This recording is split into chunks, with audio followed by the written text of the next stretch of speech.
Hello everyone, welcome back to my YouTube channel. जैसा कि आप सभी जानते हैं कि हम सरस्वती पांडे गोविंद पांडे की पुस्तक हिंदी भाषा एवं साहित्य का वस्तुनिष्ठ इतिहास पढ़ रहे हैं। मैंने आपको पिछली वीडियो में भी कई बार बोला है कि अगर आप हिंदी से संबंधित किसी भी परीक्षा की तैयारी कर रहे हैं तो ये पुस्तक आपके लिए बहुत ही महत्वपूर्ण होगी। चाहे आप LT TET, LT commission, PGT या नेट की प्रिपरेशन कर रहे हैं तो ये जो पुस्तक है सरस्वती पांडे गोविंद पांडे की, ये सभी परीक्षाओं के लिए बहुत ही उपयोगी होती है। अगर आपको मेरी वीडियो अच्छी लगी, वीडियो को लाइक करें, चैनल को सब्सक्राइब करें। इससे पहले हमने रीतिकाल तक पूरा पढ़ लिया है। अगर आपको पिछली वीडियो देखनी है तो आप चैनल पर जाकर वीडियो देख सकते हैं, और अगर वीडियो अच्छी लगे वीडियो को लाइक करें, चैनल को सब्सक्राइब करें। आज हम पढ़ेंगे आधुनिक काल। चलिए वीडियो को शुरू करते हैं। आधुनिक काल के अंतर्गत सबसे पहले आता है भारतेंदु युग। भारतेंदु युग को पुनर्जागरण काल भी कहा जाता है। आपको कंफ्यूज नहीं होना है, एग्जाम में इस तरह के प्रश्न पूछे जाते हैं कि आपसे पूछा जा सकता है कि भारतेंदु युग को और किस नाम से जाना जाता है। आपको ऑप्शन दिए होंगे तो उसमें से जो आपको सही आंसर जो होगा उसका पुनर्जागरण काल होगा। तो इस तरह से आपको अच्छे से याद रखना है कि किसको क्या नाम दिया गया है। हिंदी साहित्य में आधुनिक काल नाम सर्वप्रथम आचार्य रामचंद्र शुक्ल द्वारा दिया गया था।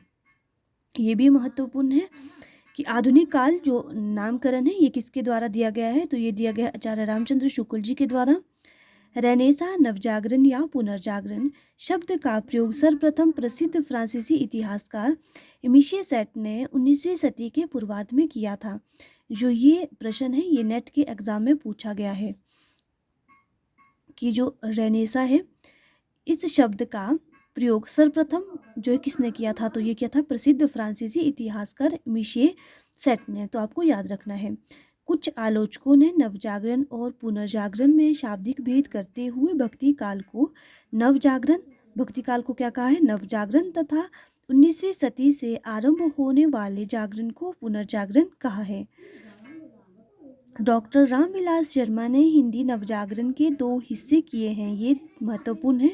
जो रामविलास शर्मा है इन्होंने जो हिंदी नवजागरण कितने हिस्से किए हैं, 2 हिस्से किए हैं। कौन कौन से हैं देखते हैं। लोक जागरण या भक्ति आंदोलन, दूसरा है नवजागरण या हिंदी नवजागरण या आधुनिक काल। डॉक्टर रामविलास शर्मा ने लोक जागरण तथा नवजागरण में निम्नलिखित ढंग से अंतर व्यक्त किया है। किसने किया है, रामविलास शर्मा ने। लोक जागरण तथा नवजागरण में लोक जागरण प्रथम जातीय निर्माण को व्यक्त करने वाला सांस्कृतिक आंदोलन है, जिसका मुख्य स्वर सामंत विरोधी तथा मानवतावादी है। भक्ति आंदोलन का काव्य ही लोक जागरण का काव्य है। क्या कहा है इन्होंने कि जो लोक जागरण प्रथम जातीय निर्माण को व्यक्त करने वाला क्या है, सांस्कृतिक आंदोलन है, जिसका मुख्य स्वर सामंत विरोधी तथा मानवतावादी है। भक्ति आंदोलन का काव्य ही लोक जागरण का काव्य है। आगे देखते हैं नवजागरण। नवजागरण या हिंदी नवजागरण राष्ट्रीय स्वाधीनता का सामाजिक, राजनीतिक और सांस्कृतिक आंदोलन है, जिसका मुख्य स्वर साम्राज्यवाद विरोधी तथा सामंतवाद विरोधी है। आगे देखते हैं डॉक्टर रामविलास शर्मा ने लिखा है, जो नवजागरण 1857 के स्वाधीनता संग्राम से आरंभ हुआ वह भारतेंदु युग में और व्यापक बना।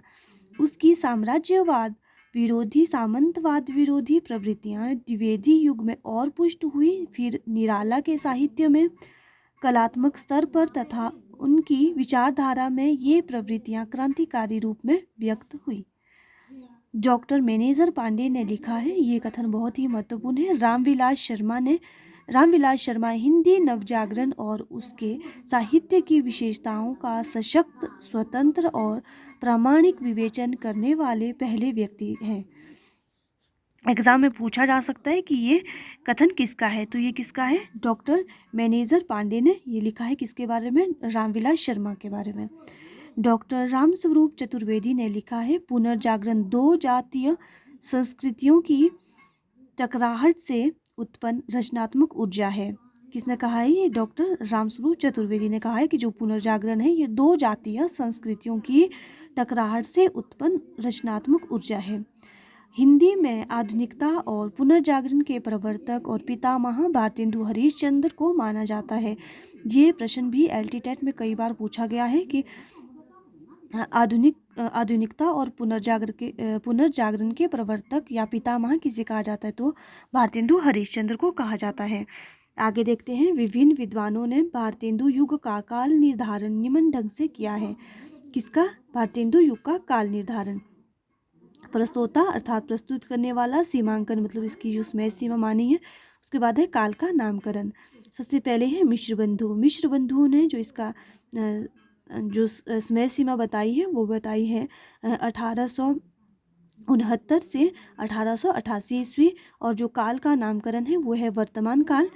रामचंद्र शुक्ल इन्होंने इसकी जो समय सीमा मानी है वो मानी है 1868 से 1893 ईस्वी, और काल का जो नामकरण है नई धारा प्रथम उत्थान। अगर आप रामचंद्र शुक्ल की पुस्तक पढ़ेंगे तो उसमें आप देखेंगे कि इन्होंने इसे क्या कहा है, नई धारा या प्रथम उत्थान। राम कुमार वर्मा इन्होंने जो समय सीमा मानी है 1870 से 1900, और काल का जो नामकरण इन्होंने किया है वो क्या है, आधुनिक काल।